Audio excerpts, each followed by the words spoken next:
Advanced brown belt, target drill number 3 is a knife hand strike. This should be simple and easy for brown belts to work on. Sometimes people will use this as a hand technique for board breaks, but it's not something we've worked on up to this point, so I'm wanting to give them a chance to get comfortable with this and make sure they're hitting properly, because if you do this wrong, you could end up breaking your pinky instead of breaking the board. So a knife hand strike starts with that hand reaching across my opposite cheek here, going out, and the twist happens right at the very end. Remember, I want to hit with the bottom part of my hand here underneath that pinky bone. I don't want my pinky bone or up to hit, but underneath that little tough part. If my thumb isn't bent and tight over here on the side, then this part over here gets mushy. If my thumb's just hanging out there straight.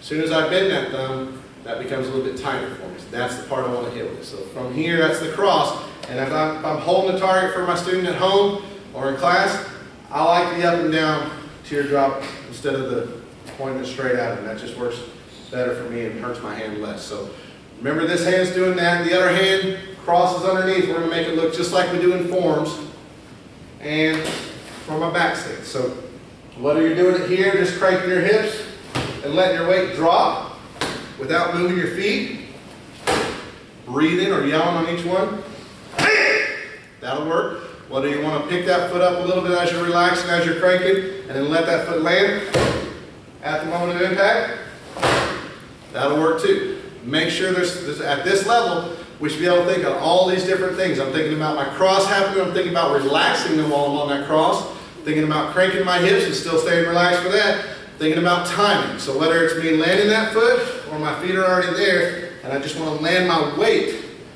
at the same time as I want to land this, I got to think about all that. Breathing, okay, it's got to be a sharp breath. My explosion happens fast, and it happens right at the moment of impact, but then right afterwards I'm back to being relaxed again. Even if I'm in this same posture, I'm back to being relaxed. So relax, explode, and back to being relaxed again. All right, it's hips that are helping pull this across my body into that strike. That's what I'm wanting them to work on as they're practicing at home. Hips, relax, explode. Anybody, as we start working in the martial arts to get the hips out, we start by over-exaggerating. Really big, slow motions. As they've gotten up to about advanced brown belt level and higher, they should be working to make those fast twitches instead of slow moves. So that's my next goal, is get them from here, boom, fast twitch to get that out. I want to work on those hips still being what's in charge, but making it a quick hip motion instead of something so dramatic and drawn out. So there's the knife hand strike on a target pad, advanced brown belt, target drill number 3.